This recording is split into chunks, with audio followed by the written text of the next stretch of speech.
नमस्कार, बहुत स्वागत है आपका। आप देख रहे हैं इंडिया टीवी और आपके साथ मैं हूं ज्योत्सना पाटनी। लेह की धरती से प्रधानमंत्री नरेंद्र मोदी देश के वीर जवानों से मुखातिब हुए और 11,000 फीट की ऊंचाई पर भारत माता की जयकारे लगे तो इसकी गूंज जिनपिंग की सेना को भी सुनाई दी। ये सिर्फ एक प्रधानमंत्री का दौरा नहीं था, बल्कि चीन के खिलाफ हिंदुस्तान के 130 करोड़ लोगों की ललकार थी। भारत का मैसेज एकदम लाउड एंड क्लियर था। शांति से रहोगे तो गले लगाएंगे, गिरेबां पर हाथ उठाओगे तो गर्दन काट लेंगे। लद्दाख में देश की आन बान और शान की रक्षा करने की जिम्मेदारी भारतीय सेना के जिस फॉर्मेशन ने उठाई है, उस फॉर्मेशन की शौर्य गाथा आप भी सुनेंगे तो आपका सीना भी गर्व से चौड़ा हो जाएगा।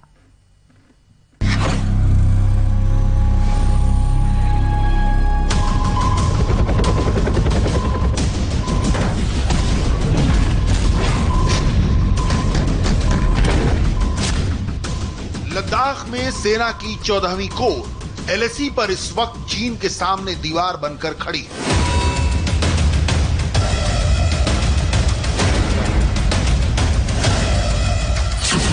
चौदहवीं कोर क्यों अहम है, इसकी ताकत क्या है, इसकी जिम्मेदारी क्या है, इसका एरिया ऑफ ऑपरेशन क्या है, जंग हुई तो इसका टारगेट क्या होगा और कौन इस पूरी फॉर्मेशन के कमांडर हैं।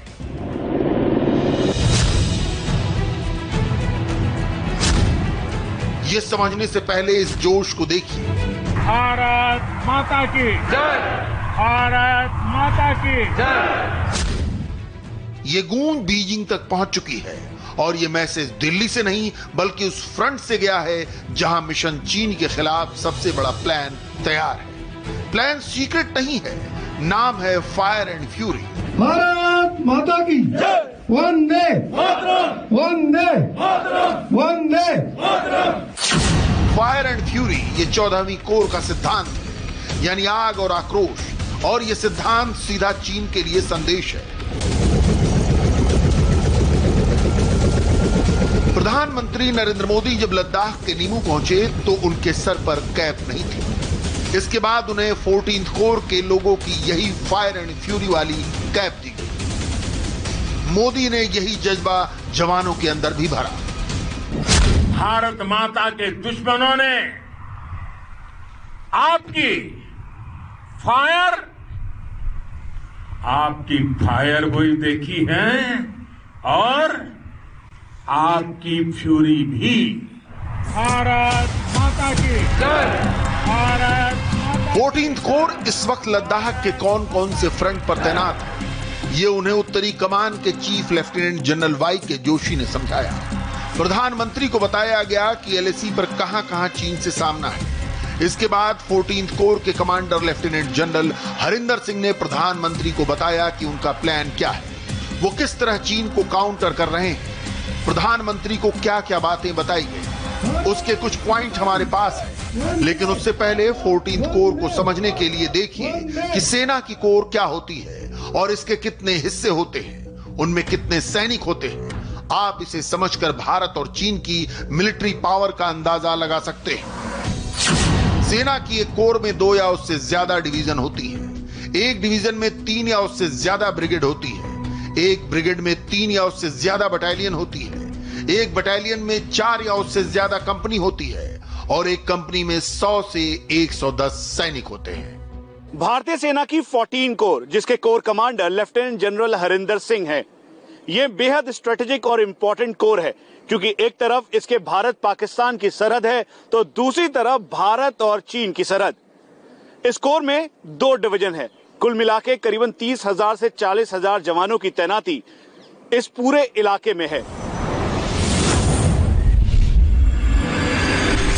14th कोर देश की सबसे टफ फॉर्मेशन मानी जाती है, क्योंकि जिन भौगोलिक हालात में ये काम करती है वहां लड़ना आसान है।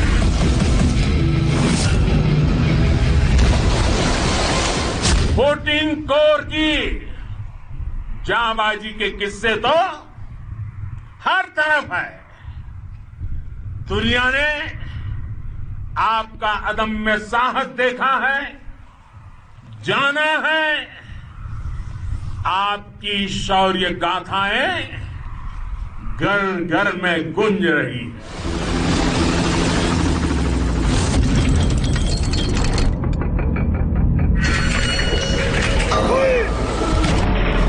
ये फौज द्रास, करगिल और सियाचिन ग्लेशियर से लेकर दक्षिण लद्दाख तक तैनात है। यहाँ की भौगोलिक स्थिति बहुत बड़ी चुनौती है। पेट्रोलिंग से लेकर रसद और ट्रूप मूवमेंट यहाँ आसान नहीं है।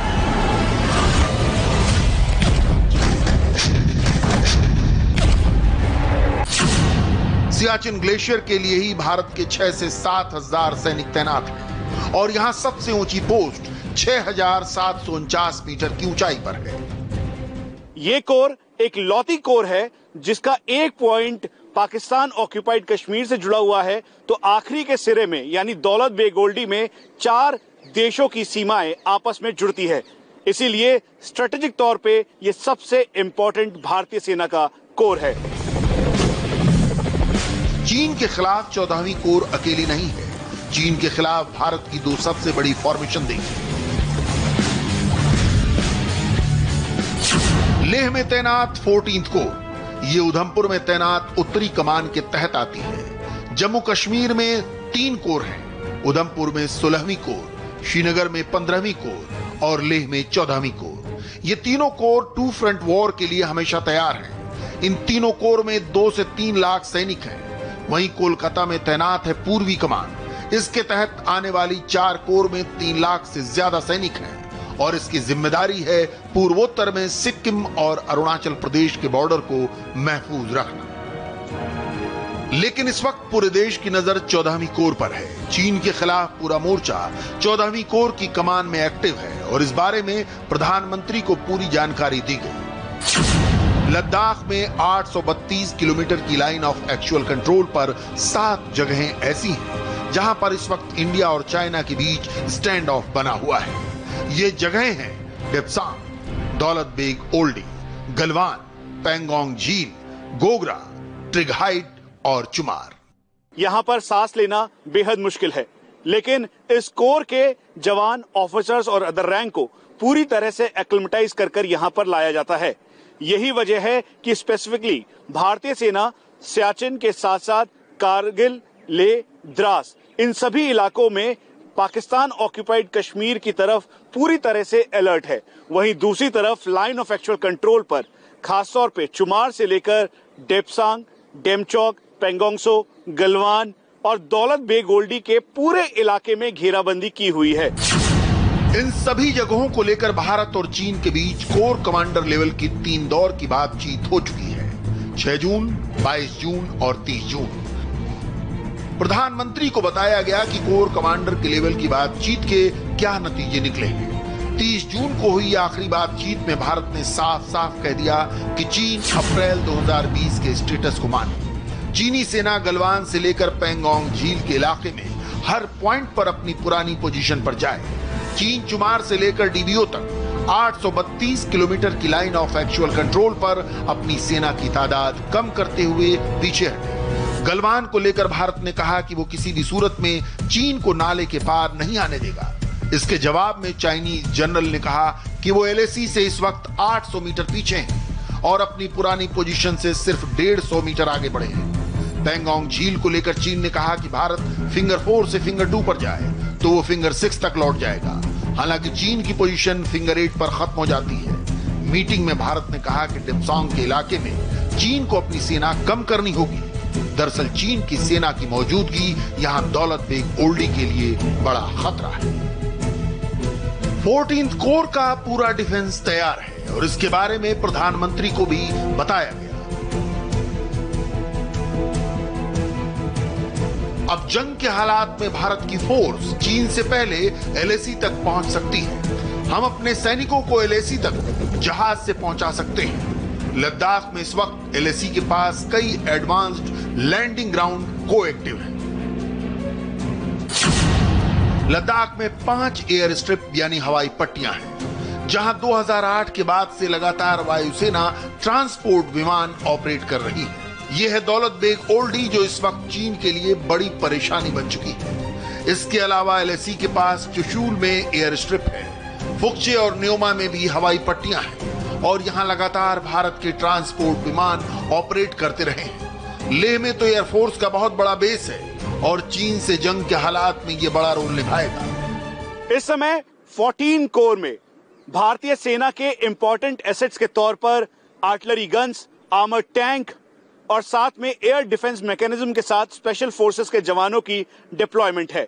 लेकिन अक्टूबर महीने में भारतीय सेना ने हाई ऑल्टीट्यूड वॉरफेयर के लिए सबसे बड़ी एक्सरसाइज चांगथांग की थी।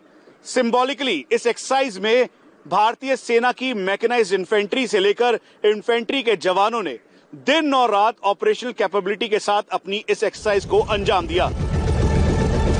एलएसी के आसपास पूरा गेम ट्रांसपोर्ट विमानों की पहुंच का है और अब भारत के पास ऐसे ट्रांसपोर्ट विमान हैं जो टैंक और बख्तरबंद गाड़ियों को तेजी से एलएसी के करीब तक पहुंचा सकते हैं। भारत ने पिछले 15 सालों में अपनी ट्रांसपोर्ट फ्लीट में बहुत बड़ा इजाफा किया है, जो माउंटेन वॉरफेयर में बड़ी भूमिका निभाएंगे। भारत के पास तिब्बत के मोर्चे तक जल्द पहुंचने के लिए C-17 ग्लोबमास्टर और C-130J हरक्यूलिस है। भारत के पास अब पूरी कमांडो पलटन को पहुंचाने के लिए चिनूक हेलीकॉप्टर है, जो फौज के साथ अमेरिका से ही खरीदी गई M777 तोप को भी तैनात कर सकता है। लद्दाख के आसमान में पहले ही चिनूक और अपाचे हेलीकॉप्टर लगातार उड़ान भर रहे हैं। ये दोनों हेलीकॉप्टर पिछले कुछ सालों में भारत की माउंटेन वॉरफेयर जैसी जरूरत को देखकर खरीदे गए थे।